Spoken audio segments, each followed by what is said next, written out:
The photo album hits the floor with a dull thud, scattering memories across the hardwood like dead leaves. I freeze on the stairs, my hand still gripping the banister, as my father's voice drifts up from his study. We have to think about Olivia's future, Val. Canterbury Prep isn't cheap. Thomas, darling, you know it's the best option. Olivia's talents would be wasted at public school. Welcome. Before we start today's story, share your location below. Let's see how far these tales reach. New here? Join our growing family by subscribing. Now, let's dive into our story. I'm Makenna, and this is the moment I learned that love has a price tag. My stepmother's voice drips honey, the same sweetness she used when convincing Dad to let her redecorate Mom's garden. Besides, Makenna's college fund is just sitting there. She hasn't even decided on a school yet. The words punch through my chest. 3 years of straight A's, countless all-nighters, and endless SAT prep, all to secure a spot at Northwestern, Mom's alma mater. My acceptance letter sits upstairs, hidden under my mattress like a dirty secret. I don't know, Val. Sarah, Makenna's mother, she wanted. Sarah's been gone for 8 years, Thomas. We need to focus on the family we have now. I sink down onto the stairs, pressing my palms against the cool wood. The family we have now. As if I'm some relic from a past life, gathering dust in the corners of their perfect new beginning. Through the crack in the door, I watch Dad run his hands through his graying hair, a gesture so familiar it hurts. Maybe we could take out a loan instead. Don't be ridiculous. Our credit's already stretched thin with the house renovations. Valerie's heels click across the floor as she moves closer to him. Makenna will understand. She's always been practical. Practical. Like when I smiled through Olivia's sweet 16 party while wearing a dress from Target. Like when I gave up my room, the one with the bay window where Mom used to read to me, because Olivia needed a bigger closet. We'll talk to her tomorrow, Dad says, his voice heavy with resignation. After dinner. Perfect timing. I'm making her favorite pasta. Valerie laughs softly. The way to any teenager's heart, right? Wrong. Mom's lasagna was my favorite, but I stopped mentioning that years ago when Valerie's smile would tighten at the corners. I stand up slowly, careful not to make a sound. The scattered photos stare up at me, Mom's face frozen in various moments of joy. Her wedding day. My 5th birthday. The last Christmas before the cancer took her. One photo catches my eye. Mom sitting in her garden, surrounded by the roses she loved so much. On the back, in her elegant handwriting, "Remember who you are, my fierce girl. Never let anyone dim your light." My fingers trace the words as something cold and hard settles in my chest. They want to talk tomorrow. Fine. But I won't be the practical, understanding daughter they expect. Not anymore. I gather the photos quietly, tucking them into my sweater. As I climb the stairs to my room, I hear Valerie's laugh again, followed by Dad's low murmur. They sound so satisfied, so certain of their plans for my future. But they forgot something important. Mom didn't raise me to be practical. She raised me to be fierce. I close my bedroom door and pull out my phone, scrolling to Grandma Ruth's number. If they want to play games with my future, they're about to learn that I know how to play too. And unlike them, I'm not afraid to go all in. Tomorrow, they'll realize their perfect little family has cracks they never noticed. And I'm done pretending those cracks don't exist. Grandma Ruth's kitchen smells like cinnamon and truth. She sets a steaming mug of tea in front of me, her silver rings clicking against the ceramic. They're doing what with your college fund? Using it to send precious Olivia to Canterbury Prep. The words taste bitter, like the dregs at the bottom of my cup. Dad didn't even try to fight it. Grandpa Henry looks up from his crossword puzzle, his jaw tight. That money was Sarah's life insurance. She specifically set it aside for your education. Try telling that to Valerie. I pull out my phone, showing them the acceptance letter from Northwestern. I got an early decision. Full tuition would have been covered by Mom's fund. Ruth's hand trembles as she sits down. When did you find out? Last night. They're planning to break the news over Valerie's famous pasta dinner tonight. I laugh, but it comes out wrong, like broken glass. As if carbs can soften the blow of stealing my future. The kitchen clock ticks between us. Through the window, I watch a cardinal land on the bird feeder Henry built last summer.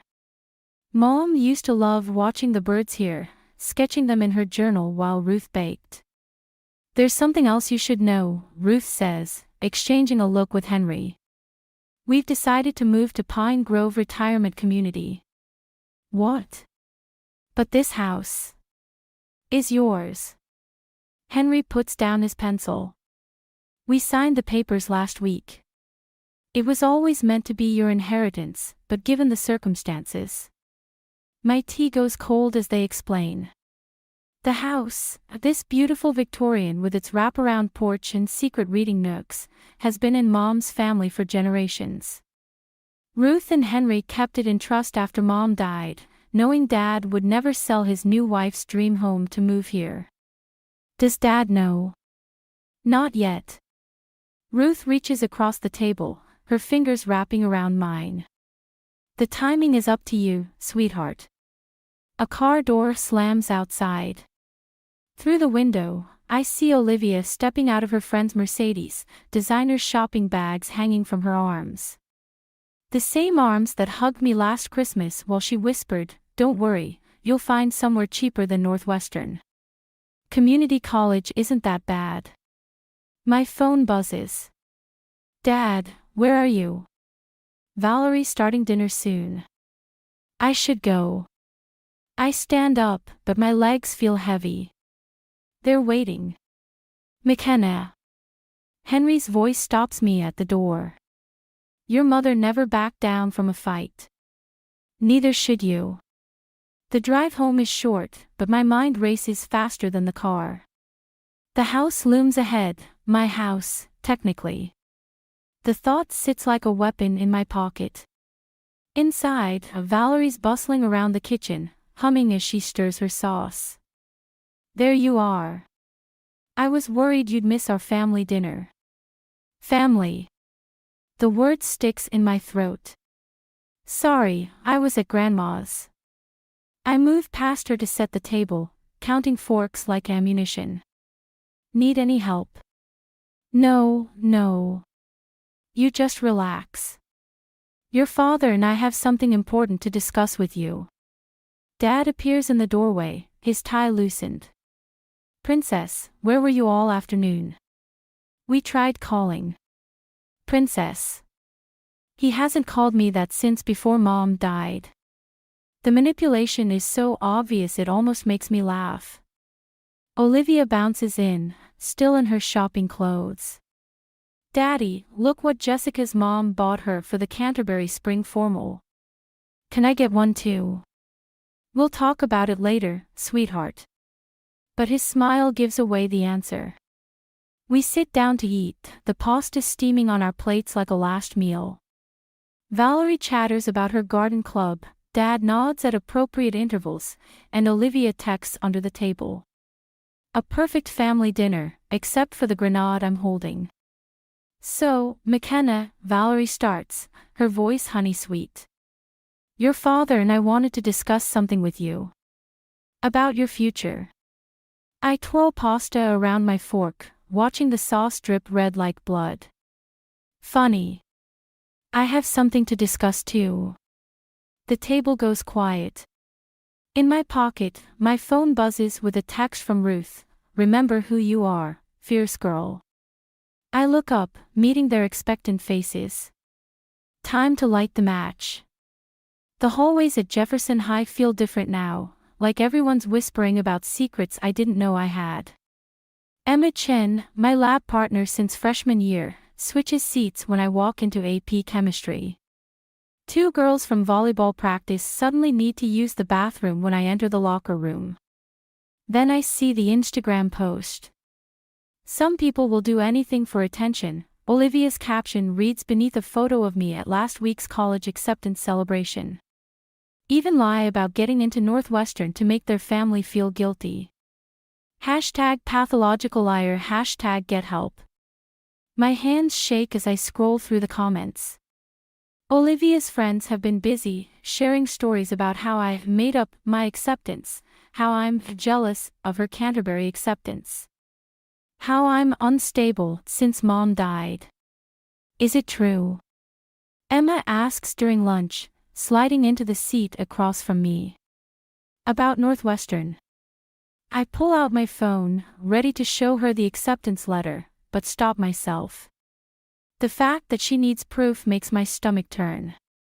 You've known me for 4 years, Em. She fidgets with her water bottle. It's just. Olivia showed everyone the Northwestern acceptance rates, and your grades freshman year weren't. My grades. The cafeteria noise fades to a buzz.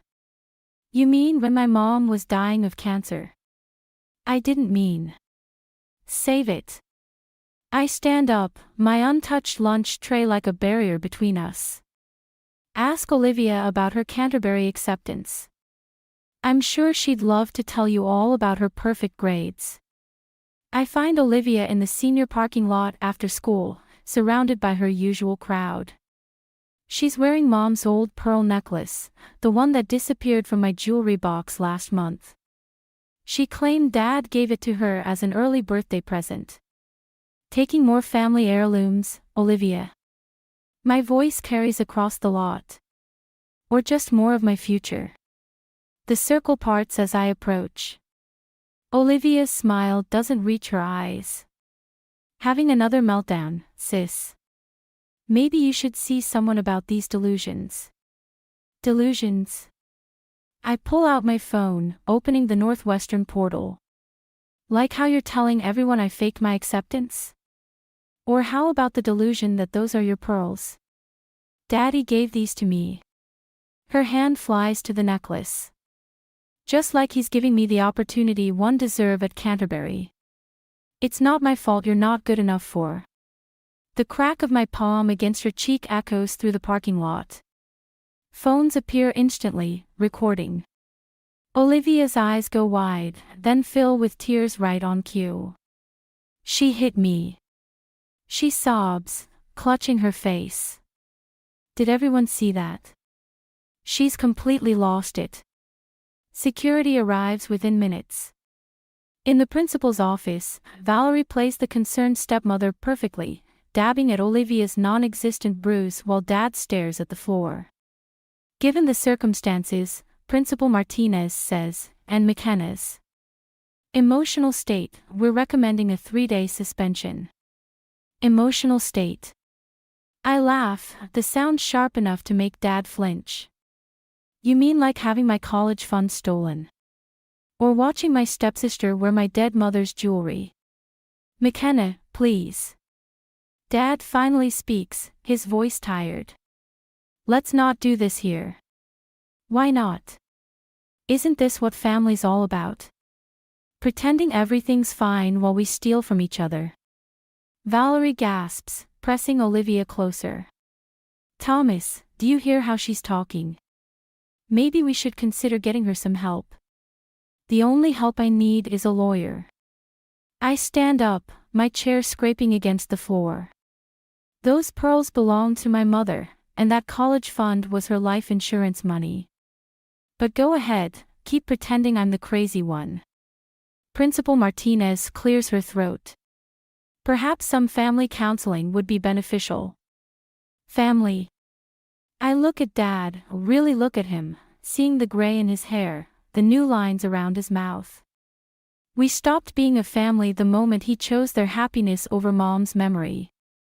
I walk out before anyone can respond, my footsteps echoing through the empty halls. Outside, the afternoon sun hits the pearl necklace around Olivia's neck, making it gleam like tears. My phone buzzes, a text from Ruth. Come home, fierce girl. We need to talk. Home. Not the house where Dad and Valerie are rewriting my history. Not the school where my truth has become another Instagram lie. Home is where Mom's roses still bloom, where her memory isn't something to be stolen or sold. And it's time to take it back. Ruth's hands shake as she slides the manila envelope across her kitchen table. Your mother wanted you to have this when you turned 18. I've been waiting for the right moment. Inside, I find property deeds, bank statements, and a letter dated 2 weeks before Mom died. The paper feels thin, fragile, like butterfly wings between my fingers. She knew, didn't she? My voice cracks. About Dad and Valerie. Ruth nods slowly. Sarah was many things, but naive wasn't one of them. She saw how Thomas looked at Valerie at the hospital fundraisers. The truth settles like ash in my mouth. Mom's cancer didn't just take her life, it gave them their beginning. While she was dying, they were falling in love. There's more. Henry appears in the doorway, holding a dusty shoebox. Your mother kept recordings. Voice memos, mostly. She was documenting things. The first recording starts with a whisper. Mom's voice, weak but determined. If you're listening to this, Makenna, then I need you to understand why I did what I did. My hands grip the table's edge as her story unfolds. The suspicious bank transfers. The late-night phone calls. Dad's business trips that coincided with Valerie's charity events. Mom knew she was dying, but she also knew Dad was already gone. She transferred everything into a trust, Ruth explains. The house, her inheritance, your college fund, all legally protected. Thomas never knew. But Dad said the college fund was a separate account he controlled. Henry's voice hardens. He's been lying, trying to access money that was never his. A text lights up my phone. Dad, we need to talk about what happened at school. Family meeting tonight. Family. The word tastes different now, poisoned by 8 years of lies. They can't touch any of it without your signature, Ruth says. Not the house, not the trust, not even those pearls Olivia's wearing. Everything belongs to you. The power of this knowledge feels heavy, like Mom's old pearl necklace around my neck. I could destroy them with a single word. Make them feel as helpless as I've felt. But Mom's voice plays again from the recorder. Remember, fierce girl, revenge is easy. Wisdom is harder. What should I do? I ask, but I'm not sure who I'm asking, Ruth, Henry, or Mom's ghost. That depends, Henry says, on what kind of person you want to be. Another text buzzes. Olivia, Dad's really upset. If you apologize tonight, maybe we can fix this. I'll even let you borrow the pearls sometime, face blowing a kiss. The rage rises like a tide, but beneath it something else stirs. Understanding. Mom didn't leave me these weapons to destroy our family. She left them to protect me from becoming like them. I need to go home, I say, standing. Ruth touches my arm. You are home. No. I gather the documents, careful with Mom's letter. I need to go to the house. There's a family meeting tonight. Makenna, Henry starts, worried. It's okay. I manage a smile. Mom taught me how to fight smart, remember? Outside, the setting sun turns everything golden, like the world's been dipped in honey. Mom's roses bloom in Ruth's garden, their petals catching the light like tiny flames. My phone buzzes one last time. Valerie, we only want what's best for everyone, sweetheart. Let's talk this through as a family. I think of Mom, dying but still fighting, not with anger or accusations, but with quiet, careful planning.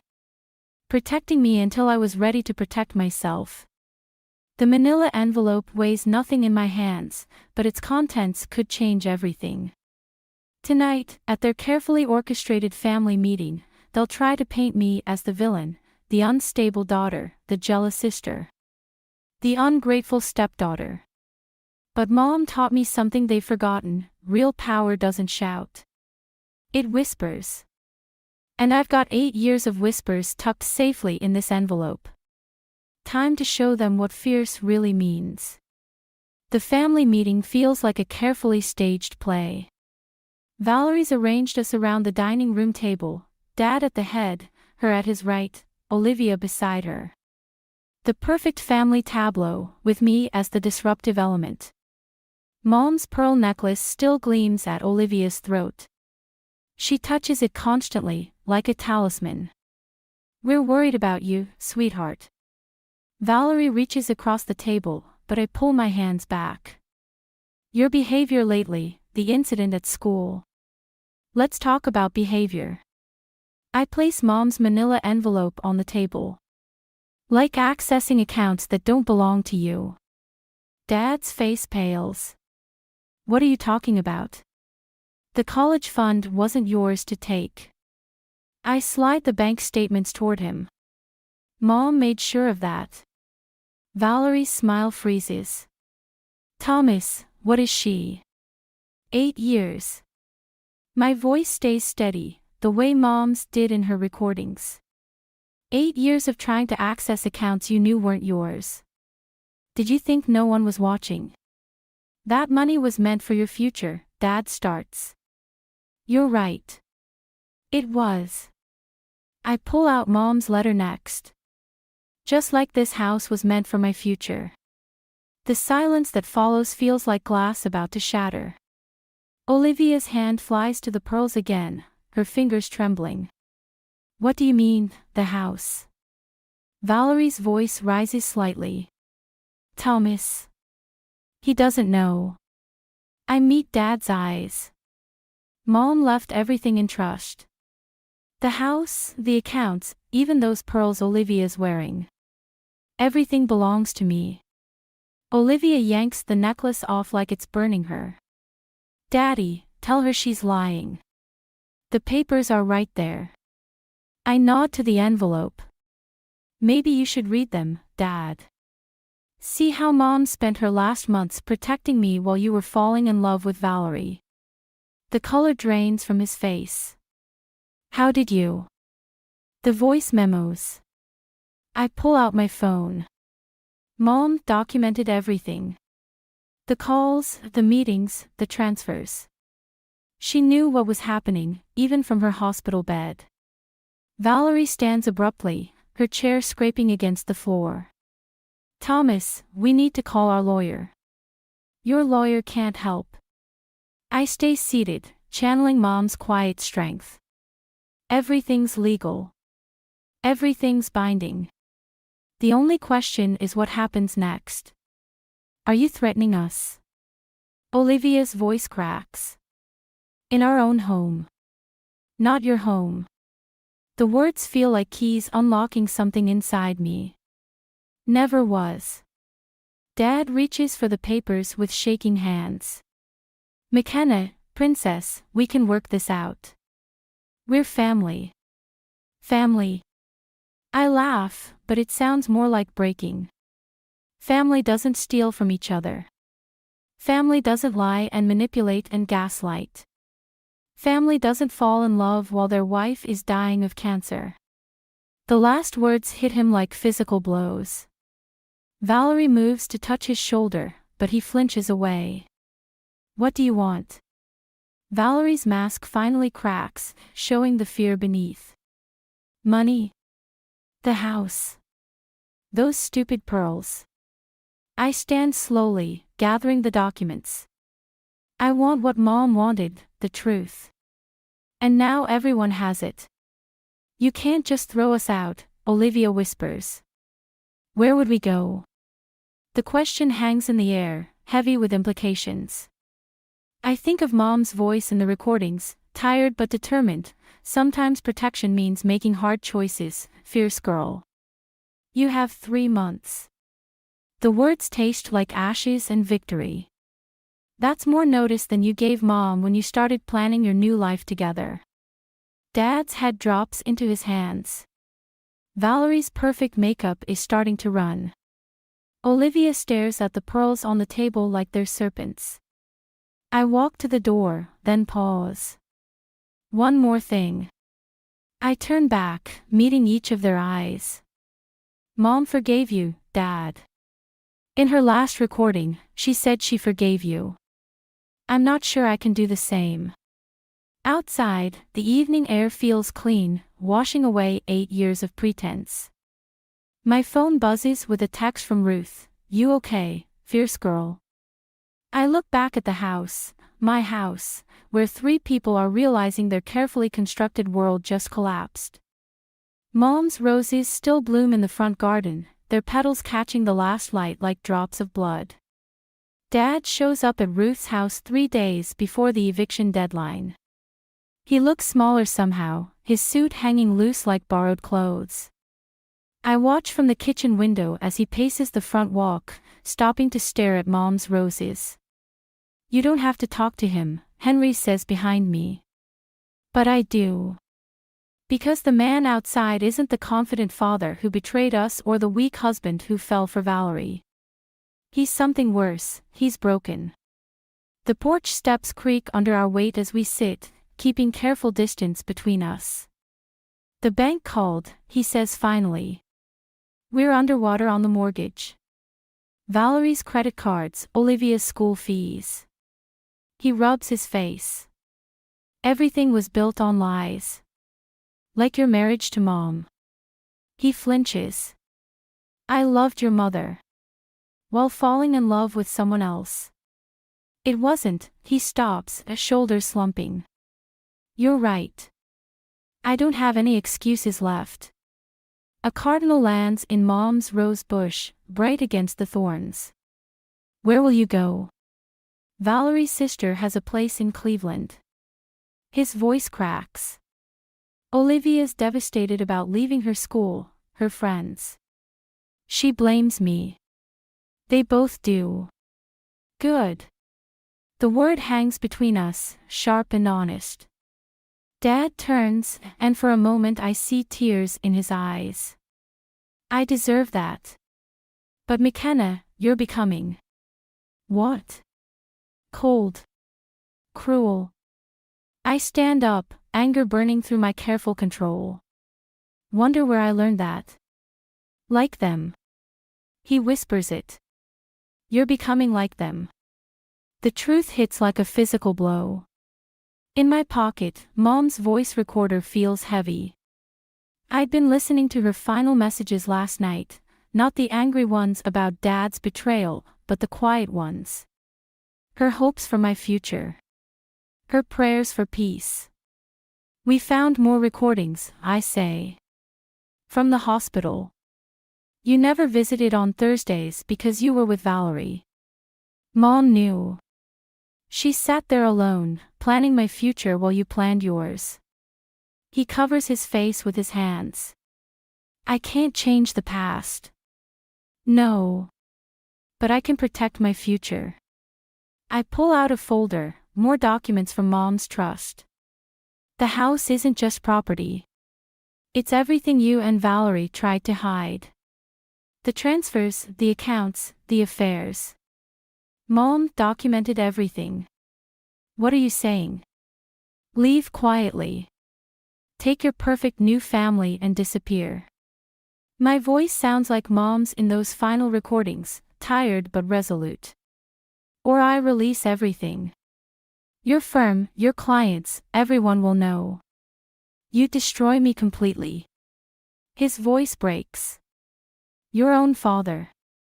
The cardinal takes flight, startled by something we can't see. I think of Olivia wearing Mom's pearls, of Valerie redecorating Mom's garden. Of 8 years pretending we were family while they dismantled my mother's legacy piece by piece. You destroyed yourself, I say. I'm just delivering the consequences. He stands slowly, aged decades in minutes. Sarah wouldn't want this for you. This anger, this revenge. Don't you dare tell me what Mom would want. The words tear from my throat. You lost that right when you left her to die alone. He reaches for me, but I step back. Through the window, I see Ruth watching, her hand pressed against the glass. 3 days, I remind him. Then everything comes out. He walks away, shoulders bent like he's fighting a strong wind. I wait until his car disappears before my legs give out. Ruth finds me on the porch steps, clutching Mom's recorder like a lifeline. Did it feel like you thought it would? She asks softly. I press play on the recorder, Mom's voice filling the space between heartbeats. Remember, fierce girl, revenge is easy. Living with it is harder. I don't know who I am anymore, I whisper. Ruth sits beside me, her warmth steady and sure. You're Sarah's daughter. And sometimes being fierce means knowing when to put down the sword. The cardinal returns to the roses, settling among the thorns like it belongs there. In 3 days, I'll have everything I wanted: justice, revenge, my mother's house empty of their presence. But Mom's voice plays on. The hardest victory isn't winning, sweet girl. It's knowing when you've won enough. I close my eyes, feeling the weight of consequences settling around me like chains. The moving truck idles in the driveway like a waiting storm. Through the bay window, I watch Valerie directing movers with sharp gestures while Olivia sits on the front steps. Still wearing Mom's pearls despite everything. I unlock the front door for the last time. Tomorrow, this will be my house, empty of their presence, full of Mom's memories. Victory should taste sweeter than this. Come to gloat. Olivia doesn't look up from her phone. Come to make sure you don't take anything else that isn't yours. She touches the pearls. Daddy gave these to me. No, he didn't. I hold out my hand. Mom left them for me in trust, just like everything else you tried to steal. We didn't steal anything. She stands, tears streaming down her face. You're the one stealing our home. Your home. The laugh that escapes me sounds foreign. You mean the home where you redecorated my mother's garden? Where you took her jewelry? Where you planned to take my future? I never. She stops, color draining from her face as Valerie appears behind me. Olivia, get in the car. Valerie's voice is steel wrapped in silk. Now. But Olivia doesn't move. Tell her, Mom. Tell her about the letters. What letters? Valerie's mask cracks slightly. Nothing. Just. Show her. Olivia pulls an envelope from her jacket. Show her what kind of person her precious mother really was. The envelope is old, the paper yellowed. Inside, I find letters in Mom's handwriting, dozens of them. All addressed to Dad, all dated during her final months. Read them. Valerie's voice trembles. Read how your perfect mother threatened to expose Thomas if he left her. How she used her illness to manipulate him. Why do you think she documented everything? My hands shake as I scan the pages. Mom's words, desperate and angry: if you leave now, I'll make sure everyone knows what you did. And, you won't have anything left when I'm done. Sound familiar? Valerie steps closer. Like mother, like daughter. You're both so good at revenge. The truth hits like a physical blow. Mom wasn't just protecting me, she was fighting back, using the same weapons I'm using now. She was dying. The words taste like ash. You were taking everything from her. She was keeping Thomas trapped. Valerie's composure shatters.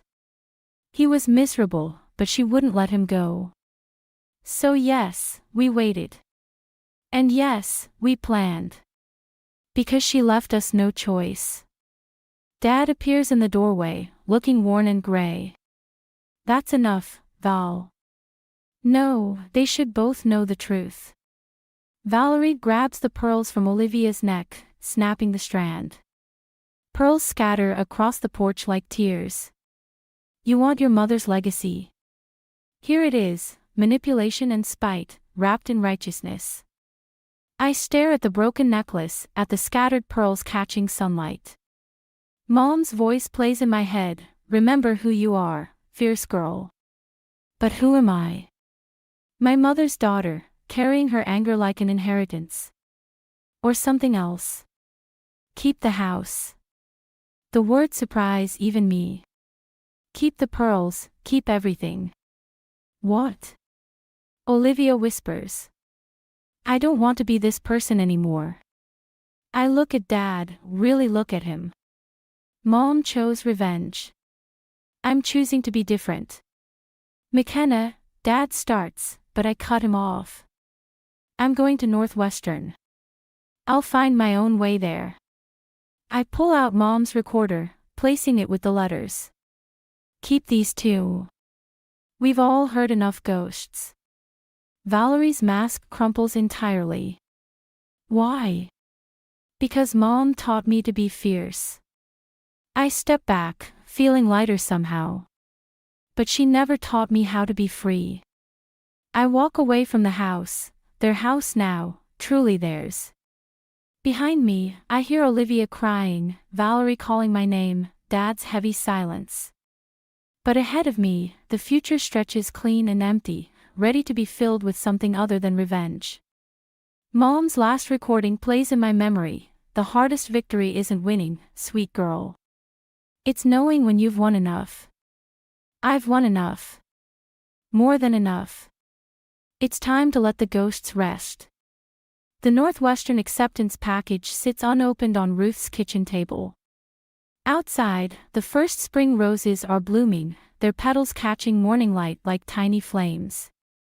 You should open it, Ruth says, sliding a cup of tea across the table.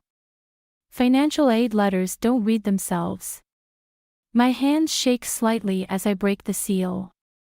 Inside, I find what Mom planned for all along, a full scholarship, based on merit and need. No loans, no compromises, no debts to anyone. She would have been proud, Henry says, his crossword puzzle forgotten. Not because of the money, but because of who you've become. A text lights up my phone. Olivia, found something in my room while packing. Think you should have it. You don't have to go, Ruth says, but I'm already standing. The drive to the house feels different now. The weight of revenge has lifted, leaving something lighter but more complex in its place. Olivia waits on the porch steps, holding a small wooden box I recognize from Mom's dresser. Her hands tremble as she holds it out. I took it the day after your mom died, she confesses. I thought if I had pieces of her, maybe Dad would love me the same way. Inside the box, I find Mom's charm bracelet, each charm telling a story. The paintbrush from my first art show. The book from when I learned to read. The rose from her garden. There's one more thing. Olivia pulls out a folded paper from her pocket. It was inside the box. I never read it. The letter is in Mom's handwriting, dated 3 days before she died. My fierce girl. By now you've probably discovered the truth about your father and Valerie. Maybe you've even chosen revenge, like I did. But I've learned something in these final days. Revenge is a mirror that shows us who we might become if we let pain guide our choices. I choose to let go, not because they deserve forgiveness, but because you deserve freedom. Freedom from the anger I've carried, freedom to become someone greater than our combined mistakes. The charms on this bracelet tell your story, not mine, not your father's, but yours alone. Add to it. Make it beautiful. Make it fierce. All my love. Mom. Dad's in his study, Olivia says quietly. He hasn't left since you gave us the house. I find him surrounded by papers and empty coffee cups. He looks up when I enter, his eyes red-rimmed. The pearls, he starts, but I shake my head. Keep them. They're just things. I touch Mom's bracelet on my wrist. I have what matters. He nods slowly, understanding, filling the silence between us. Northwestern. Full scholarship. Mom made sure of it. She always was better at planning than me. He attempts a smile. Better at everything, really. Not everything. I think of Mom's letters, her desperate grip on a failing marriage. She held on too tight sometimes. So did I. And now, I look around his study, at the family photos he kept, the memories he couldn't quite let go of. Now I choose something different. Valerie appears in the doorway, her perfect makeup unable to hide her exhaustion. The movers need to know about the dining room set. Keep it, I say again. Keep it all. But remember why you have it. Understanding passes between us, not forgiveness, not yet, but something like recognition. We're all haunted by choices made in pain. Outside, Ruth's car waits to take me to my new future. But first, I stop in Mom's garden. The roses she planted still bloom, surviving winter, neglect, and change. I add a final charm to the bracelet, a tiny silver key. Not to the house I'm leaving behind, but to the future I'm choosing. A future where being fierce means knowing when to let go, when to bloom despite the thorns. Mom's last gift wasn't the trust or the house or even her careful planning. It was this moment, standing in her garden, choosing to be more than our collected hurts. I touch the key charm one last time, then walk away from the house that was never really home.